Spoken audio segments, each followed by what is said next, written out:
this book, when I was reading it, this is just the cover, but when I was reading it last week for the second time, and it was written 21 years ago, and it taught me so many things you need to know about the virus, about this what do they call it? Unprecedented virus, and unprecedented vaccine, because there's been nothing like it, yet we're still not testing it. But I'm going to try to go over some of the points.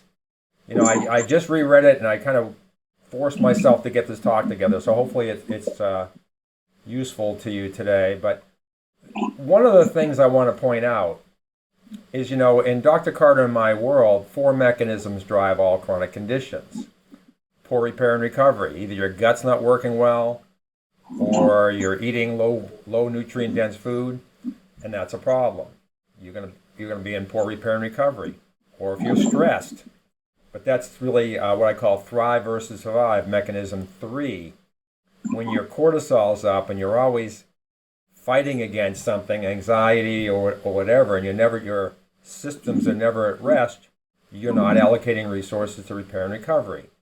The other one's sensitivities. Some people are particularly sensitive to certain things. It's a smaller slice of the chronic disease pie, but the fourth one is chronic or subacute infection, and no one describes it better than Paul Ewald, and it's extremely important. Okay, we've done several talks on this, but one thing I just want to start with, I like to create what's called a little bit of an adrenaline imprint. It's like an oh my God moment. There are infections or infectious toxicities from just incompletely broken down proteins because poor digestion, they're not living, to prions. Prusner won the Nobel Prize for the prions. Then we have viruses, and then we have some things that are quasi-virus, quasi-bacteria, like mycoplasmas. Then you have bacteria, and you keep going up the line. And there's organisms that are commensal, means they do really nothing that we know of. There are beneficial ones, obviously the various microbiomes we have, and then there are pathogenic things. And sometimes something pathogenic doesn't, the dose makes the poison, so it's not always pathogenic. But so I was at an amazing lecture by Kerry Gelb. He's an optometrist in New Jersey, and he runs the All Docs OD network of optometrists. And he invited me to talk, and but they brought this MD PhD guy from California, and he showed, when you get older, your immune system just doesn't work as well. This is what we have to worry about. And, I don't care what it is. I don't care what infectious species it is, from a partially broken down protein to, a 30-inch worm that can be in your gut, okay, and everything in between, okay? But what he showed, yeah, I know, John, not a pretty picture, but what Fishman showed is that in older people, on the eyelids and eyelashes, there's this little teeny beast called Demodex. Okay, and if you saw the Alien movies, if you blew this thing up, it would be Alien 8 or whatever. I don't know what the next sequel is. But it causes, crustiness on the eye, dry eye, pure, eye irritation, and all kinds of things. And what Fishman did, and this shows you how corrupt the publication industry is. Hey, Michael, I'll get you. You're on, so you're all set. Thanks for coming on. But what Fishman showed is that when you pulse infrared laser light at the organism, and he has it on the screen on a video, live, not live, but he recorded it, and you can see the little organism creeping along on the eyelash, and he blasted it, and he blasted it again, and the fifth time the thing just like fell off the eyelid and was dead. And, two journals rejected his paper. It's like he has videographic proof that it happened, but 2 journals, so he got it published in the third. Now, what's interesting from from an older person's perspective is what causes wrinkles? You know, okay, your skin just becomes less elastic. Is that it? Okay, what's the mechanism? So it's very interesting, and I don't have concrete proof on this, but it's very interesting that the same laser light that kills the Demodex will actually smooth your skin. Okay, so maybe wrinkles are actually a infectious process. So, okay, maybe I'm a little out there, but there we go. But anyway, I'm pretty convinced because there's no question when you do. Well, anyway, let's get on with the show. So, Plague Time. You know, I was out sunning a week or so ago, and Jazz took a picture, and some of my friends from Worcester Polytech commented that oh, it's great to see you guys relaxing, and then they say, but Lou is relaxing because I had this on my lap out there. You know, light reading while you're out sunning. But so Plague Time is all about chronic infection, and I just want to cover some key points. So Paul Ewald, I wish I knew him better. We've had one phone conversation.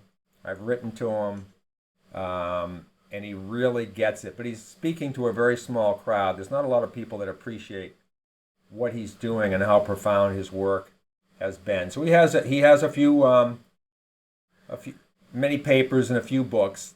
And the version I have was published in 2000. He did an update in 2002, which I don't have, but I'll get that one and see what kind of changes he made. So that's the book. The key concept. Oh, what I was going to say is that I'll show you the chapters if you are inclined. Like the first two chapters set the tone a little bit, but they're a little too. I mean, I think he started off too fast and too hard. So I actually recommend, if you want to get the book, certain chapters you can read and you will not miss anything. It's not like learning math, you know, where you have to build on it. So I have some recommended chapters. But this is crudely what I pull out of 3 or 4 takeaway points from his book. So takeaway point 1, okay? If something's harmless, I might have this chart a little bit wrong. I have to rethink about it, but if something's harmless, it'll stay around for a long time. And, you know, it may be transmissible, but it doesn't matter.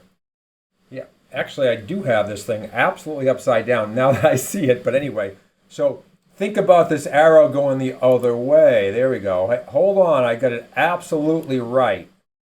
Bingo. Oh, you can do it. You can do it. Nice. So if something's harmless, you're going to have great transmissibility.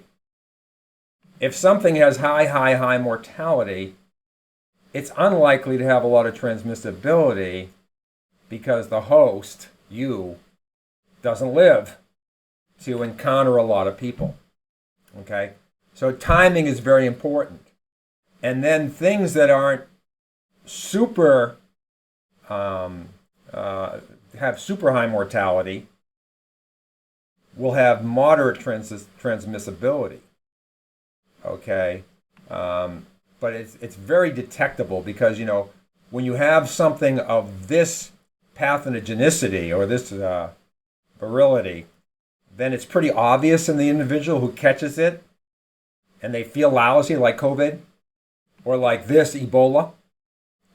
Okay, low transmissibility, moderate transmissibility. But see, as we slide down the continuum, it's telling us what's truly important.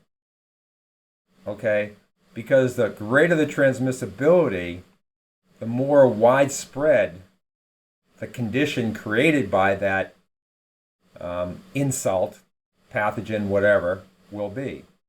So chronic illnesses in our country and the world far outweigh the mortality and morbidity from pandemics, particularly in the modern era, and I'll go into that as well. So hopefully that made sense, and thank you for making me catch on to the fact that my chart was a little bit upside down. So that's the first part. So high mortality, low transmissibility, low and no mortality, a lot of transmissibility, but who cares?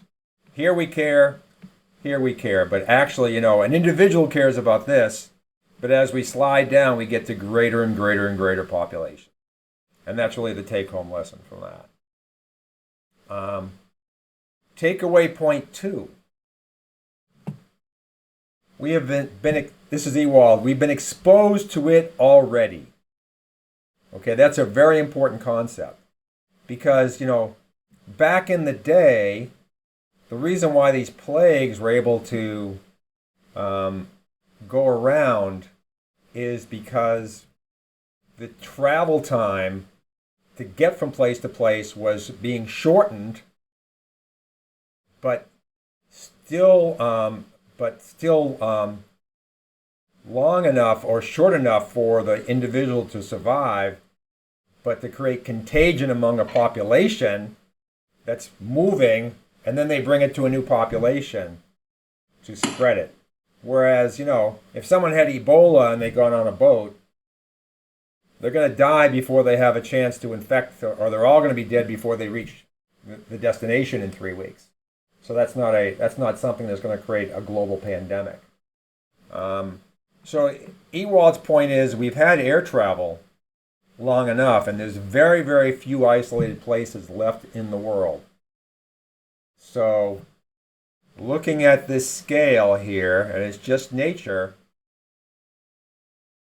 it just implies, with very rare exceptions, which he goes into, we've seen it all, we've been exposed to it all.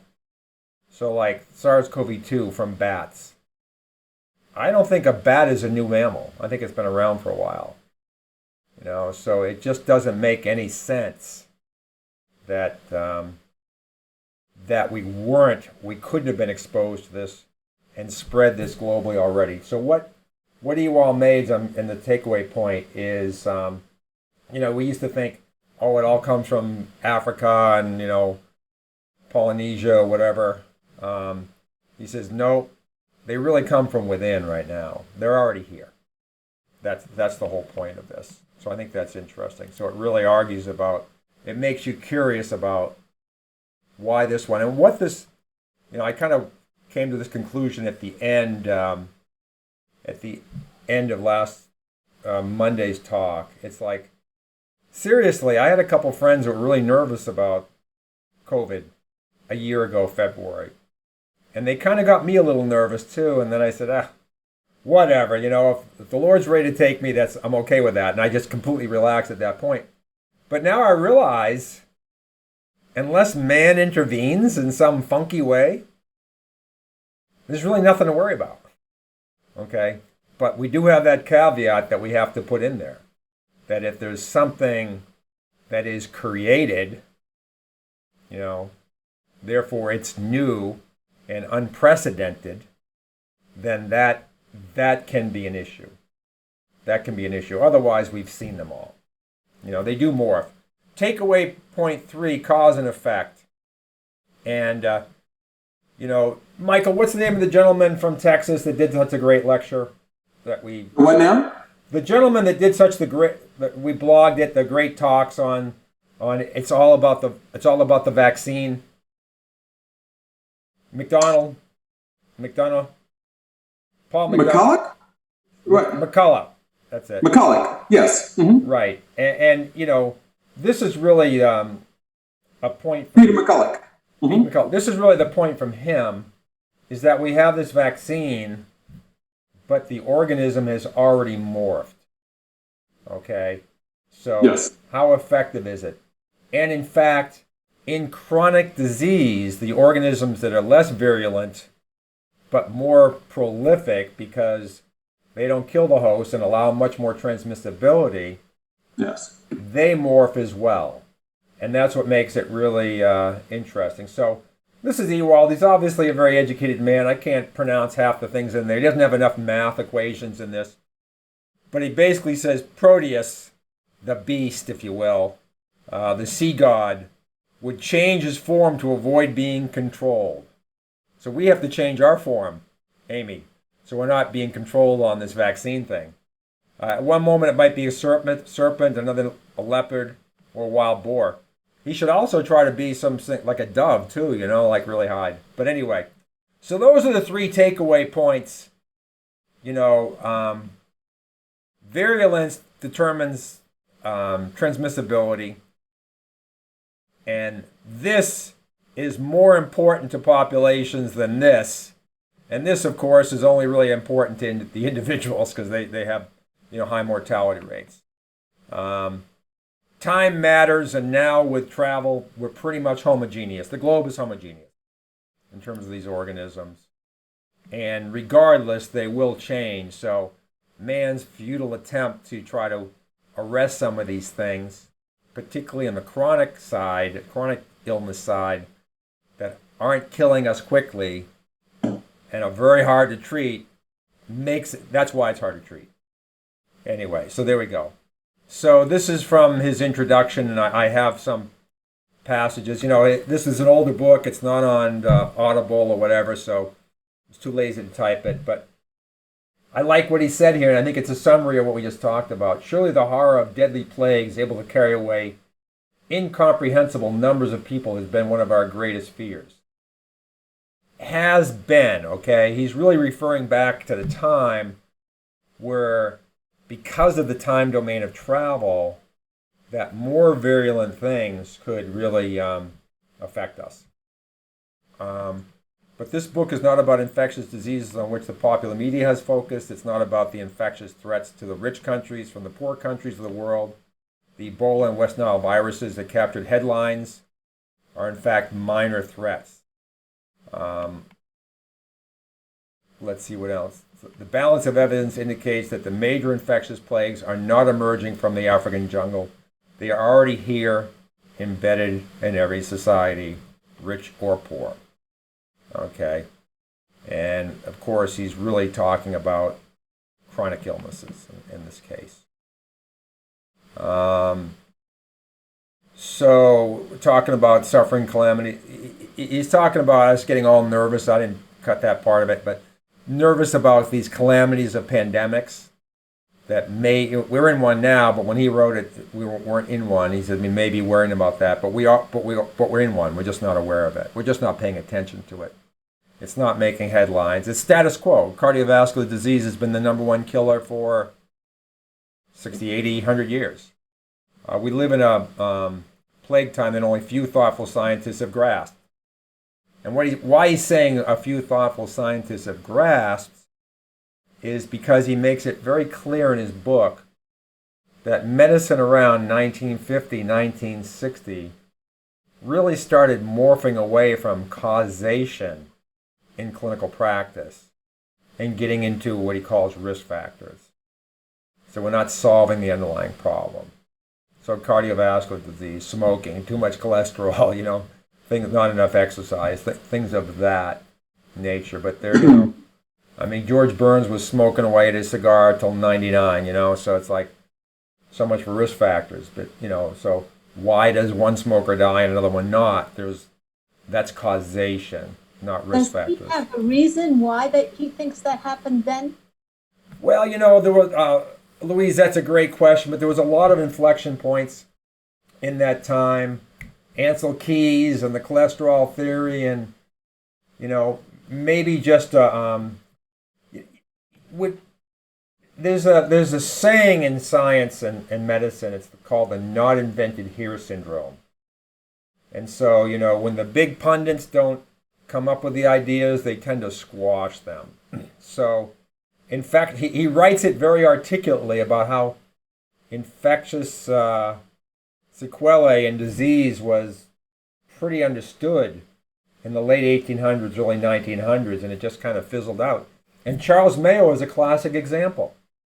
He lectured to the Chicago Dental Society in 1916, 1920, around thereabouts, saying that solving oral infections is going to be the next great advance in medicine towards preventing chronic diseases.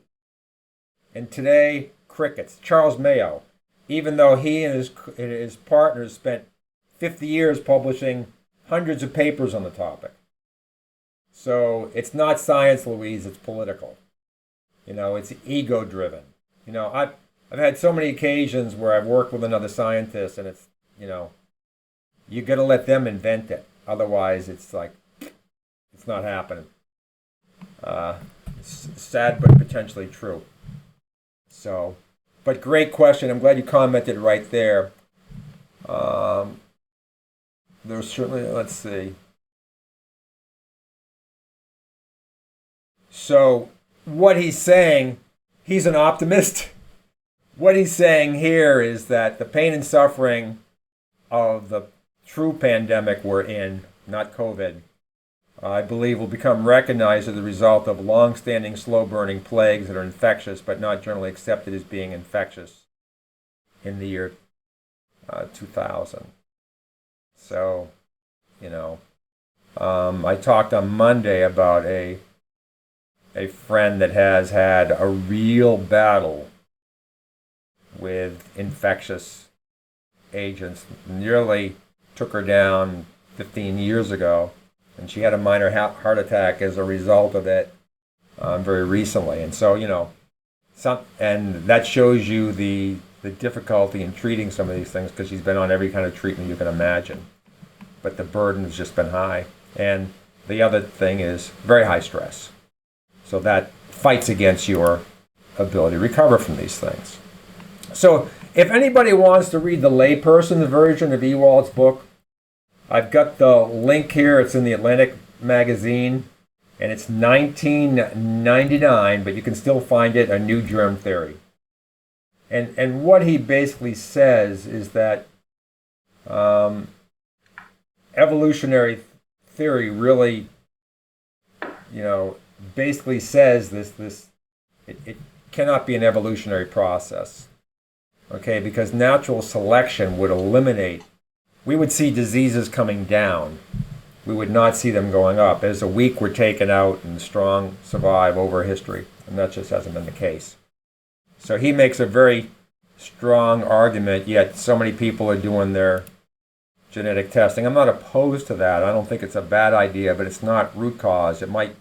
It's another piece of the pie. It's important, and I know Dr. Carter will have his opinion on that. And but it's in functional medicine. It's there's a treasure trove of things we can measure. But Dr. Carter actually coined the term hierarchy of health. So there's certain things that are at the top of the food chain in terms of creating ill health from a chronic perspective. But anyway, here's so Ewald has 41 scientific papers, and there's a link to his stuff. And I have a couple of them here. He's focused an awful lot on cancer and sexually transmitted diseases at the beginning of his book.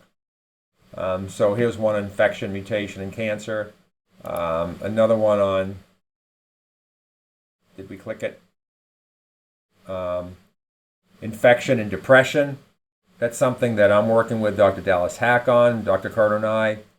This company called Neurologics can actually build new brain connections. Okay? But it's very clear that, if you create new brain connections in an environment that caused you to lose brain connections, that's not optimal.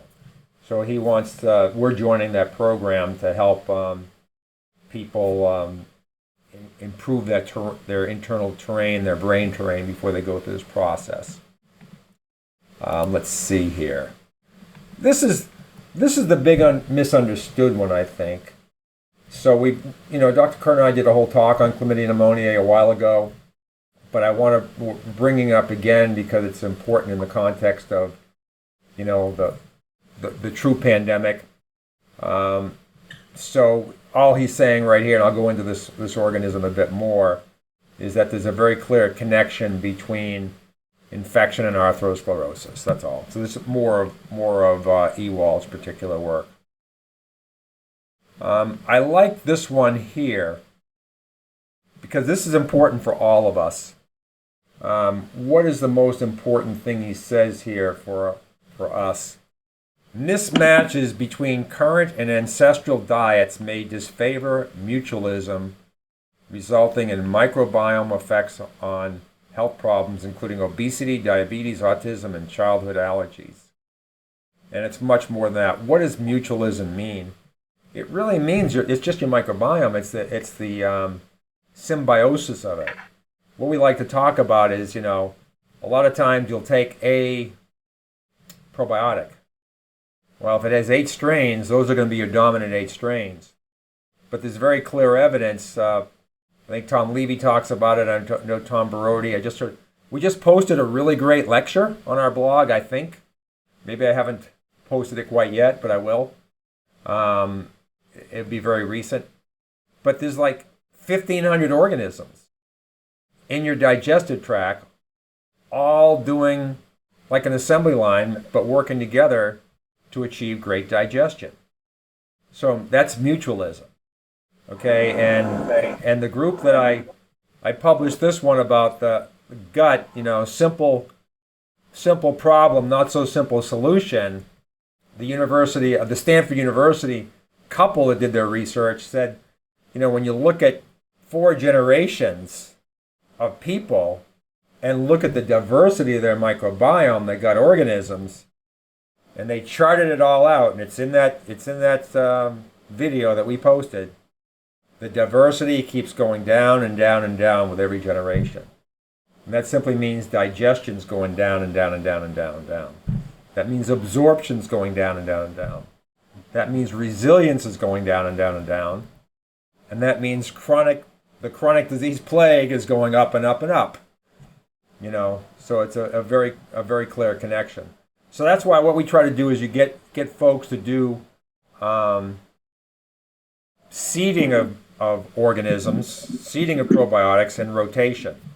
We have a hand up. Andrew. Hey, Dr. Lewis. How you doing? I'm doing well. Thanks for being on. I am curious if you have an opinion on Viome or any of the RNA, transcriptome, or any of the kind of most recent tests that are looking at, every strain of bacteria that you have. And then obviously I think their algorithms or their artificial intelligence might be jumping the gun a bit, but I'm curious what your thoughts are on that. Well, the better person to ask is Dr. Carter, so I'm just going to defer to him. Sure. I'll make a comment at the end there, but... Viome is a good mechanism for microbiome testing. Viome FX is probably, I would say, the most comprehensive at this point, from my understanding, because they actually do whole genome sequencing of the microbiome. It actually takes about 6 weeks to get the results back. And of course, the main, platforms out there, the GI map and, Doctor's Data and others use 16S, transcription and so forth, which is limited and so forth. Viome is a bit above that, but I believe the Viome FX is, quite a bit above Viome in terms of, what it can ultimately do. Yeah, interesting. Cool. I think there's still a lot to be learned in that area. Obviously, the microbiome is so complex that.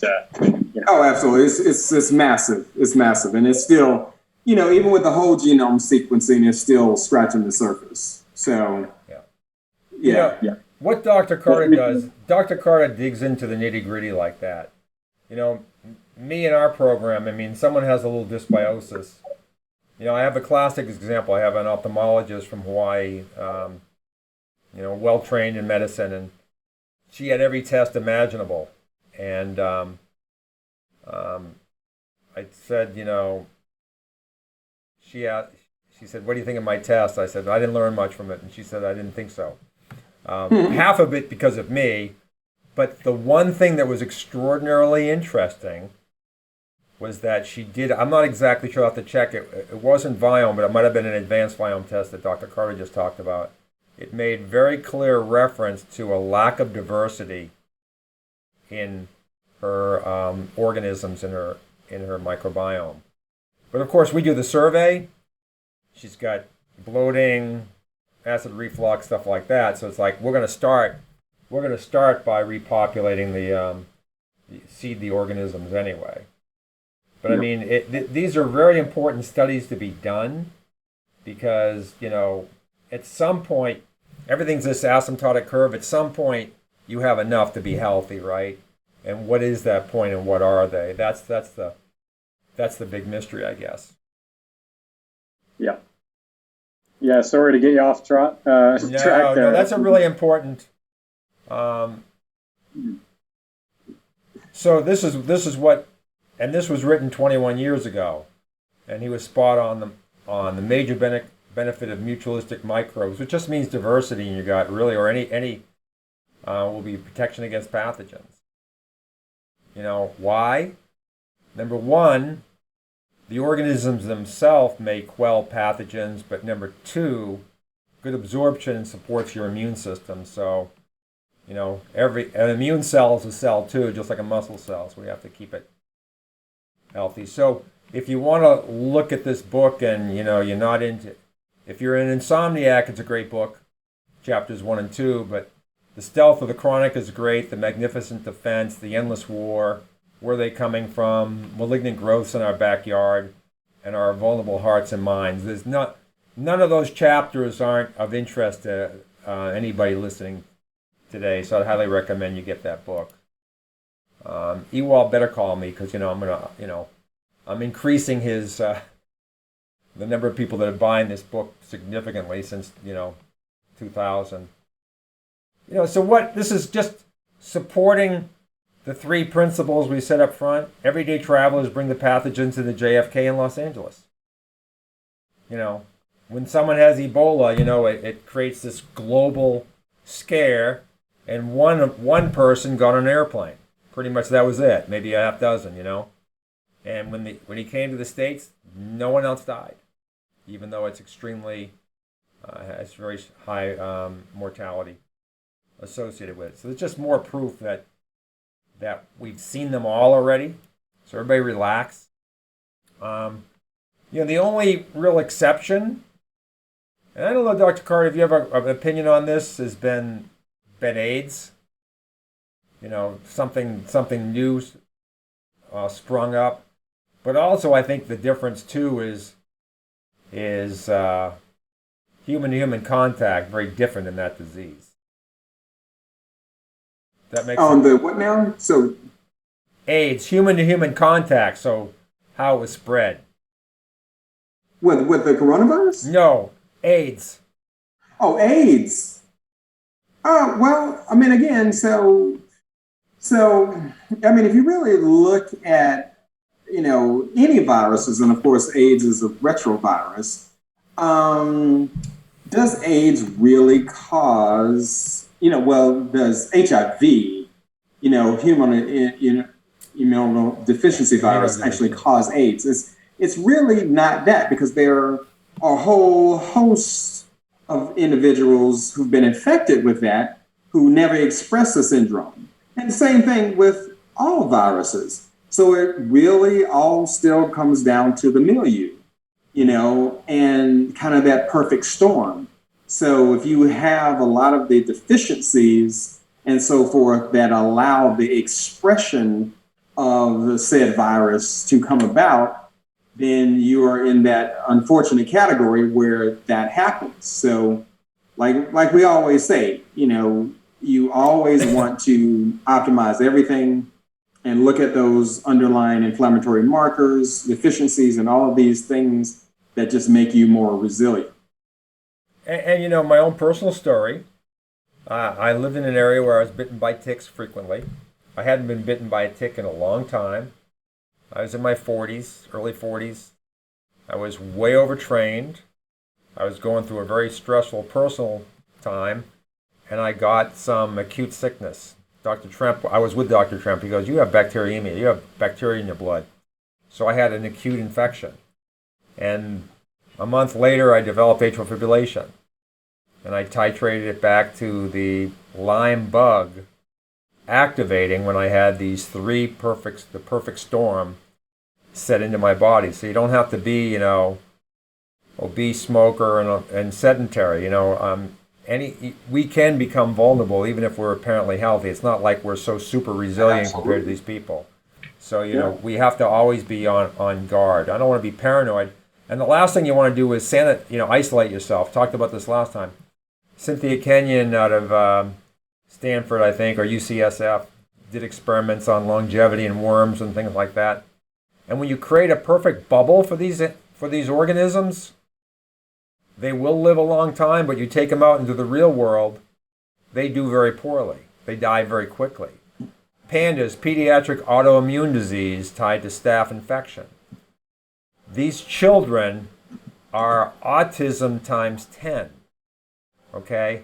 And what they figured out is these kids suffered from what's called the hygiene hypothesis, which is not a hypothesis, where, back 20, 30, 40 years ago, we cleaned everything way too much, and we didn't want little Billy to be exposed to Susie that had a little cold. And so these kids, when they were developing their adaptive immune system, did not develop a very good adaptive immune system.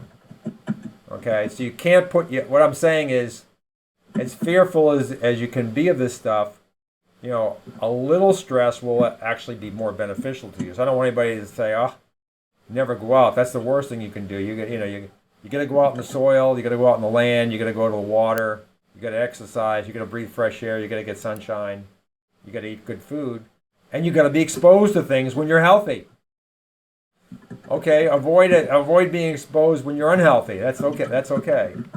The greatest threat from North America and Asians has already come and gone.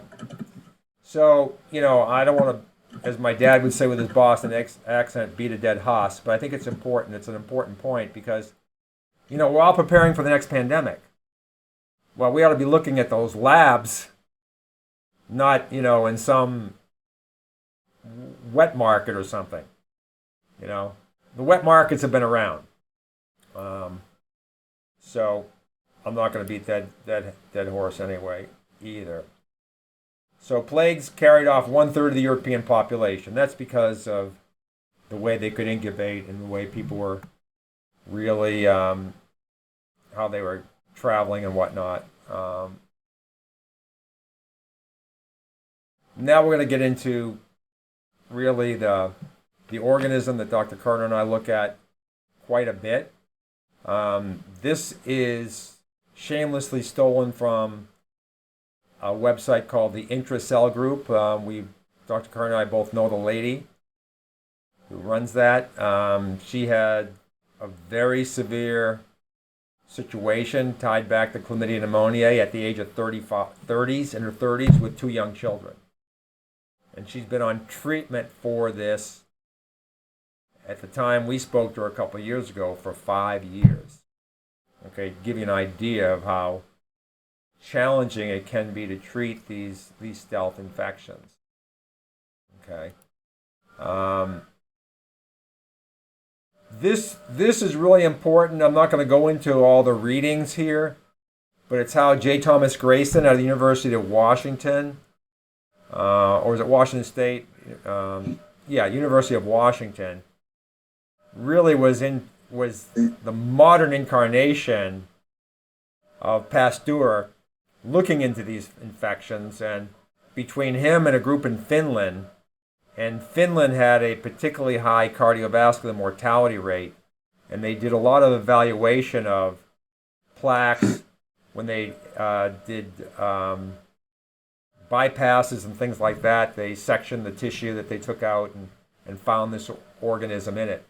But the most important thing is 70% of the people with a heart attack were positive for this, 70%. So they do studies and they say, hey, 30% weren't positive for that, so it's not a causal factor.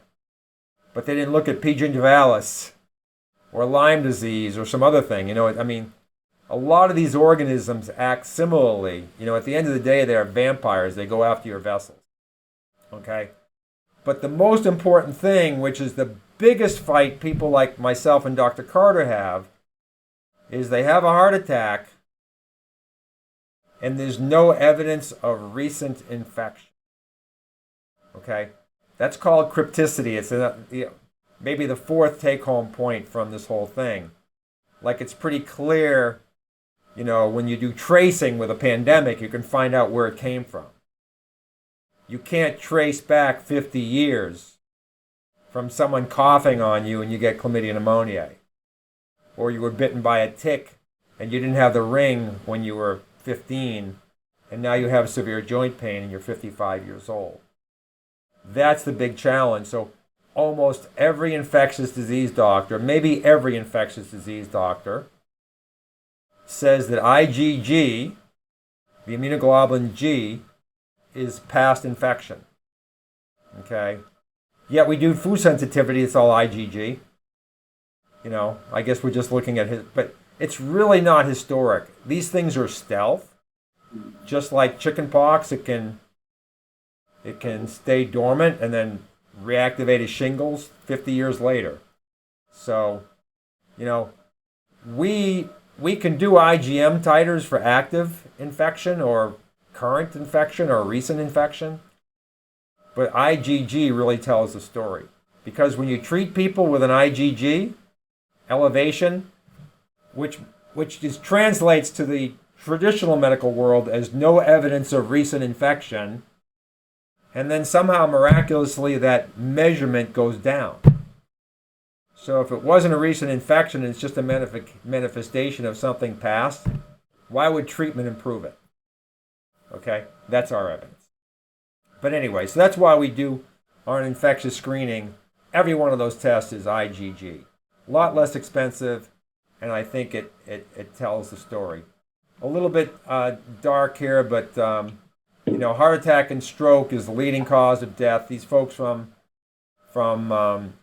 Finland hypothesized that the plaques were due to infectious process. So it's all about timing. How quickly does it affect you? We talked about that earlier, and then crypticity. And crypticity is simply you cannot easily figure out when your exposure was to the cause of the condition. If there's a 20, 30-year gap, no doctor is going to be saying, oh, you have this because of this 20 years ago. It's just not happening. But it's very, very real. So this was in 1992. We're transitioning now, I think, no, it's still chlamydia pneumoniae. We're studying sections of arthrosclerotic plaques from arteries excised during bypass operations. And they saw these pear-shaped bacteria, which turned out to be chlamydia pneumoniae. Initially, Grayston thought it was from the STD. Then he thought it was a bird. There's a bird source of a chlamydial, which is not an STD. And then Grayston named it chlamydia pneumoniae. It's interesting that, Louise, that the 2005 Nobel Prize in Medicine was to Warren and Marshall for describing H. pylori causing stomach ulcers. But there was this period of time from like the 1930s to the 1960s where infection was completely ignored, chronic infection, not acute infection. But actually this causation between H. pylori and stomach problems was discovered 100 years before the Nobel Prize. And there's timing there too, because they didn't win it, even though they were the discoverers. So, why do I have this up here? Because, cardiovascular disease is still the number one killer. And I just like to reemphasize that in our world of risks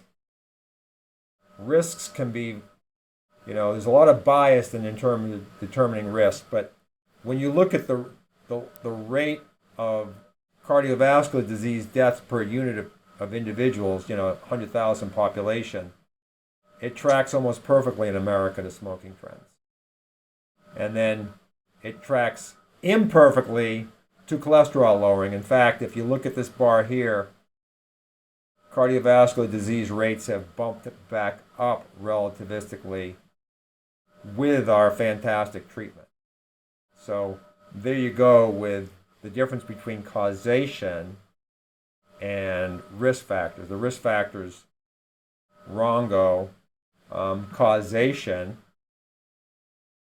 That, smoking's a risk factor, but really why I have this slide up here is the number one reason smokers have more mortality, more cancer, more early mortality, is they're much more susceptible to lung infections and the number one lung infection is chlamydia pneumoniae. So there's the relationship there. This gentleman has done, Grayson characterized chlamydia pneumoniae. This gentleman out of Vanderbilt did some of the most beautiful studies on understanding chronic disease, and he did it in relationship to chlamydia pneumoniae, but most of the organisms that we worry about do the same thing.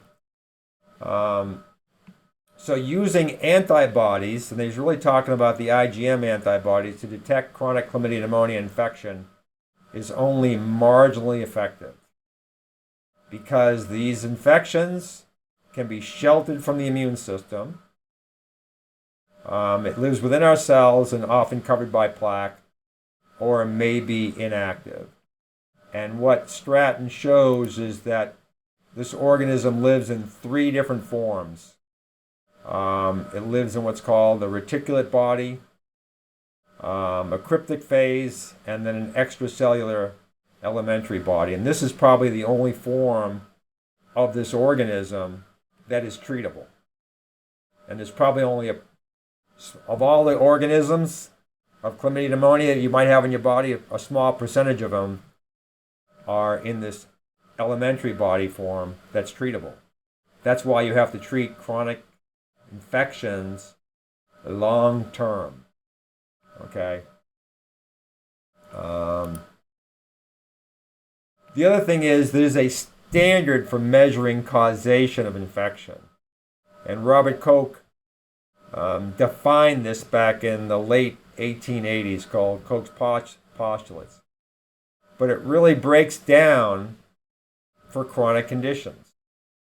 The number one part of his postulate is you take it from the infected animal, you culture it, and you introduce it into another animal, and that animal gets the same disease.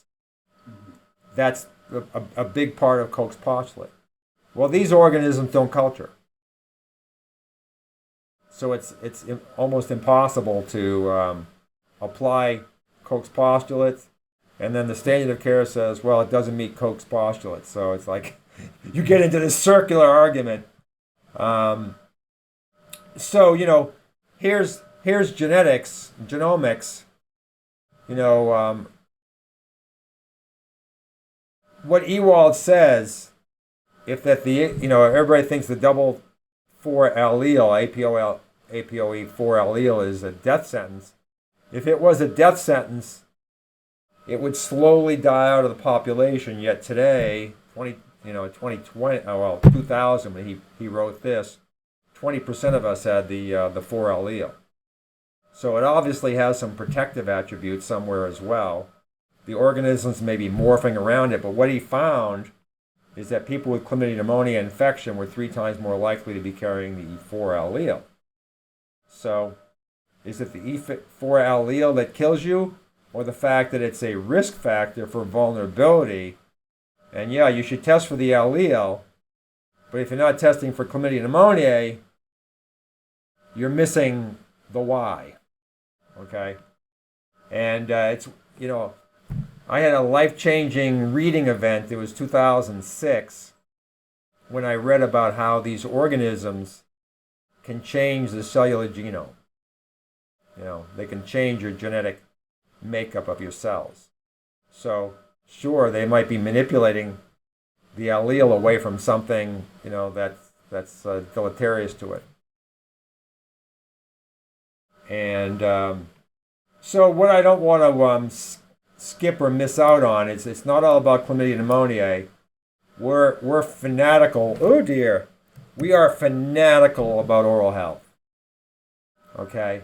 So P. gingivalis, evidence parallels that supporting chlamydia pneumoniae in terms of a heart disease risk factor and a general chronic disease risk factor. So if you're not testing, you're guessing. And there's like Karnak the Magnificent for all you old timers, the last slide. So let's see, we have a few questions. I was wondering what his philosophy on high cholesterol and infection was. Whose philosophy? Andrew. Yeah, the author. I wonder if he addressed that since you just read it. I wonder if he mentioned it at all. I'm not sure if it originally came from hearing you speak about it, but this idea that high cholesterol is perhaps trying to do something about an infection because the immune system hasn't taken care of it. That's cholesterol is multifactorial, and Right. Dr. Tremp, as an eye doctor, had a unique, a little bit of a joke here, lens on things. Mm-hmm. But one time he showed me this research paper, and I could find it today if I got to go back in my memory banks for the words. But basically, for certain type of eye infections, cholesterol, the raw molecule, kills the infection. That's well published, peer reviewed. It's anti-inflammatory. It rebuilds membranes. It's the building block to all your steroid hormones, cortisol, testosterone, estrogen, vitamin D. It's in every membrane of every cell in your body.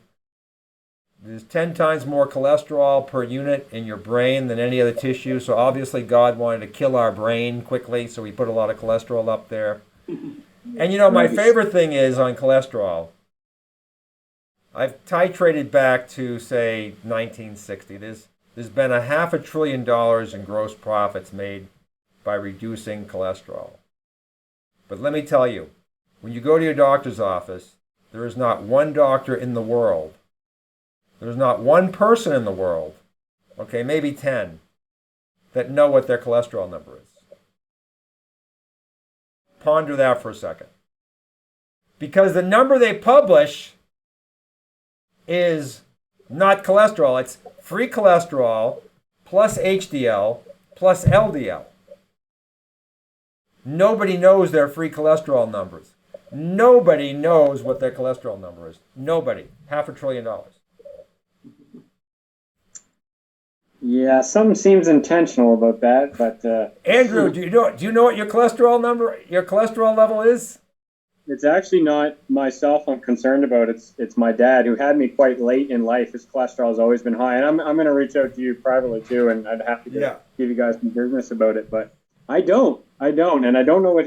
So I think what you had said though, it's the APO, or it's a ratio of like 0.4 or something of A over B. I can't remember. I'll have to look back. Well, the one we look at, the most important is the arthrogenic index of plasma, which is your triglycerides over your HDL. That's much more important than anything else. But let me just give you an example.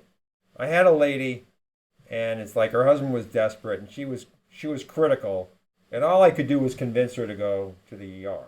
But I did pull labs because she wouldn't go, so I let the labs be the tiebreaker. If the labs were bad, she needed to go to the ER. And she ceded and went. And the diagnosis was not good.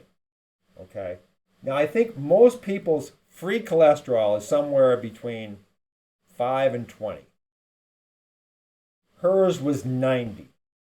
Now, we're all thinking like total cholesterol, 200, 150. That's an irrelevant number. Her free cholesterol was 90. And why is that important? Because it's a very important cellular building and repair molecule. So you have cancer and you're destroying cells. And so your brain is telling your liver to make more cholesterol because you need more nails or more fingers to seal up the dike. So I don't think anybody's ever published on that, titrating to these serious diseases, like even COVID, all your repair molecules go up when you're being under that, strong an attack. And I know your real cholesterol number, which again, nobody knows, your real cholesterol number will go up and tell you that you're in a repair mode. So for your dad, if his total cholesterol numbers are up, it's a good chance his free cholesterol number is up too. That means his body's under stress to do more repair than someone who's just, cruising along healthy. That make sense? Yeah. No, it does. It's well explained. But Ewald himself said they're hung up on risk factors. And he did mention, he just threw cholesterol in where it should be, like maybe a risk factor, and it is. And the most important risk factor in cholesterol is if it's too low, everything with the brain goes wrong. So it's a very, very important risk factor. And then if you want to do the deep dive, of course, looking at the small particle size, small particle number, the LP little a, the apolipoprotein B, and really ultimately most important, the oxidized LDL, right, which is critical.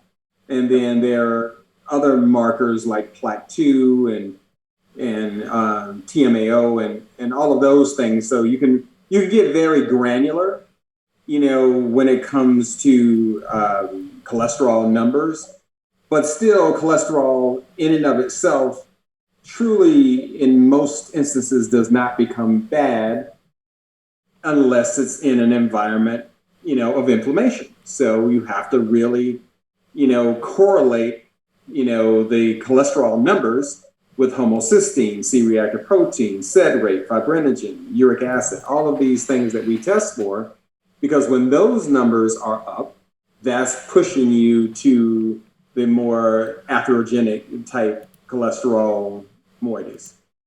Right, and that's what I'm going to do with you guys. I appreciate that you guys put together the test that you do, so I'm going to reach out to you guys privately and get you to run one of those for him. The only other thing I wanted to comment too is, have you ever seen any, I know Dr. Lewis talks about this sometimes with the eyes, but I have never heard anyone mention epiretinal membrane and high cholesterol. And I'm suspecting that perhaps, similar to his philosophy, but you can see so much through the eyes, that there is a link going on there. Absolutely. I'm curious. I only look at the low-hanging fruit. I use the eye as a screening tool. But the eye is so much richer than my knowledge. And all I can tell you is I do have a good a group of eye doctors who can look much deeper in anybody's eye scans. And one of these eye doctors' name is Dr. Lewis. He's my son. He just graduated from New England College of Optometry a year ago, and he's out there practicing now. So, so if someone's looking for a little deeper dive rather than just looking at cataract, glaucoma, how bad your retinal nerve is, things like that, then I send it on to the A-man, my son. Well, I'll send you an email at any rate, and we'll do a bit of a deeper dive before we take everyone else's time. So, cheers, thanks for that. You're welcome. Hey, Karen asked a great question. Wouldn't this man-made, lab-generated SARS-CoV-2 virus be, in some respects at least, a novel pathogen? A lot of them are novel, but I think what's really interesting about this is it's not Ebola, and it's not something that causes chronic disease. It's right in the middle of that continuum, just lethal enough to scare the crap out of everybody. Right. It's almost like it was, Michael, like it was perfectly designed, right? Yes. Oh, absolutely. There was a designer pathogen. Yeah, I think you're the first one to say that, Michael, but I think it's exactly what it is. When you look at that continuum we showed at the beginning, you've got to create just the perfect lethality for contagion and spread. Yeah. It's a very narrow window of perfection for these pandemics, particularly in the modern era. So very, very interesting indeed. I was listening to Dr. Mikovits talk about increased risk for those with exogenous gamma retrovirus. Is there any way to test? That is a Dr. Carter question. So test for what now? Exogenous gamma retrovirus.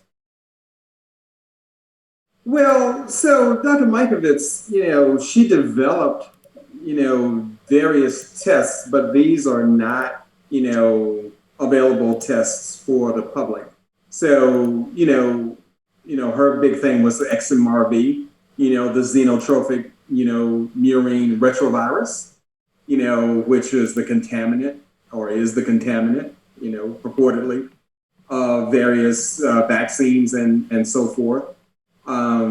So they did develop a test for that, but there's nothing right now on the market that can really elucidate that. But again, we all carry, a whole host of viruses, retroviruses, bacteria, whole host of pathogens and so forth.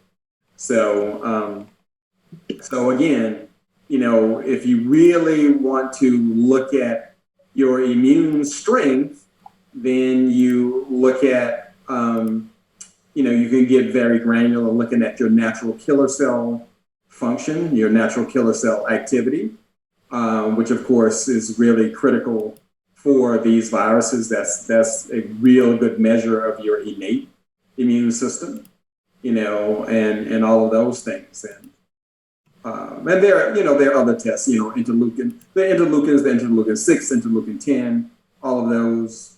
But really, if you want to measure the strength of your innate immune system, it's the natural killer cells. Crimmy said, I missed what he said about COVID. Should we worry about it or not? I missed the last week's episode. So it's like, its mortality rate is no more than the flu. Strengthen your immune system. And then the vaccine, when you compare the COVID vaccine to the flu vaccine, is what, 10,000 times more deadly? Yeah, at least. Yeah. 10,000 times. Unfortunately. So yeah, probably not 10,000 because we have 5,000, 6,000 deaths and, Well, that's what's reported. I know. And the flu, so yeah, it's orders of magnitude more deadly than the flu vaccine. Let's just put it Absolutely. that way. No one can argue with that point. Yeah. Recently watched an interview with Mercola and Levy about using a water pick after brushing teeth at night before bed using hydrogen peroxide, and has a great effect reducing oral infections and healing periodontitis. Mm-hmm. Absolutely. One of the easiest things you can do, because we all have pathogens in our mouth, we can't avoid it. The dirtiest place in your house is the kitchen, not the bathroom. The dirtiest place in your mouth, in your body, is your mouth because everything's there. Sanitize your toothbrush after every use, so you're not reinfecting yourself. And then Levy talks about hydrogen peroxide. I put iodine in my water flosser. I got a hydro flosser. It's a little bit better than a water flosser. A little more pressure, a little more adjustability. And then I was at a biological dentist conference now almost 2 years ago, and one of the biological dentists says they put a little bleach in. Now I'm a little worried about making that recommendation, but it came from biological dentists, and it's dropped. But peroxide is definitely safe. I generally find, like on an open wound, peroxide gets rid of the infection, but it becomes harder to heal. I personally like iodine. I haven't had any problem with that. But peroxide's a good way to go. And do all you people know, okay, you just listened to me for an hour and Dr. Carter, that I use, Andrew, you're going to love this. You know what I use to brush my teeth, Andrew? I was going to guess Revitin. It's actually my personal favorite, but go ahead. No, I use LDL. No way. Lard. What is that? What's that? Fat, lard. Right, I use lard. I use lard. I use lye soap. Lye soap. And in our first talk on cholesterol is the $500 billion demonization is on soap, because they're not targeting cholesterol anyway. They're targeting LDL, low density lipoprotein. And low density lipoprotein is nothing more than soap in your body to carry fats through a water-based bloodstream. That's all it is. Right. That's all it is. So when I say I brush my teeth with LDL, it's just a synonym for soap. Yeah. What do you actually use? Now you have me curious. I use Grandma's lye soap. For real. Interesting. Yeah. Yeah, I found the biological dentist Jerry Curatola's brand of Revitin is quite good. just Yeah. loaded with some of the prebiotic stuff that your bacteria loves in the mouth. But And Dr. Carter's a That's big good stuff. fan of the biocidin too. Yeah, mainly just stay away from glycerin in toothpaste. Glycerin clogs up the little pores in the teeth. Yeah, I mean that. How much soap do you put on your toothbrush? I'm lazy. I have a nice bar of soap right next to my sink, I got you. Okay. and I wet it a little bit, and I just rub it. But I also will add some various essential oils. Right now I'm doing frankincense oil, just a couple little drops, give it a little more flavor. Tea tree oil kind of irritates me a little bit, but I've tried that. Peppermint, spearmint, cinnamon, very, very, very carefully. I did too much one time, and I hit the ground. And it burned. Sure. Yeah, yeah. So just a little bit of the oil on top of the Well, toothbrush with the soap. with the or- frankincense, I'm just pouring like 2 or 3 drops on top of the soap, and then rubbing and just brushing. Oh, I got you. Okay. Thanks. I keep it real simple. Yeah, and then I put my toothbrush in salt water. Yep. yeah, that's smart. Yep. And Simple, the way I to go. actually had a ventilation engineer that checks for Legionnaire's disease and other bacteria test. He brushed his teeth with his regular toothbrush and put it in salted water for a week, and then tested it for pathogens and found none. So, but nothing grows in the Great Salt Lake and nothing grows in the Dead Sea, so we're pretty safe there. But anyway, we do not know what we're talking about next week, but we'll announce it. That's the fun part. Thanks very much, everybody. Good night. Guys, Night, thank you. You're welcome. thanks so much. Yeah.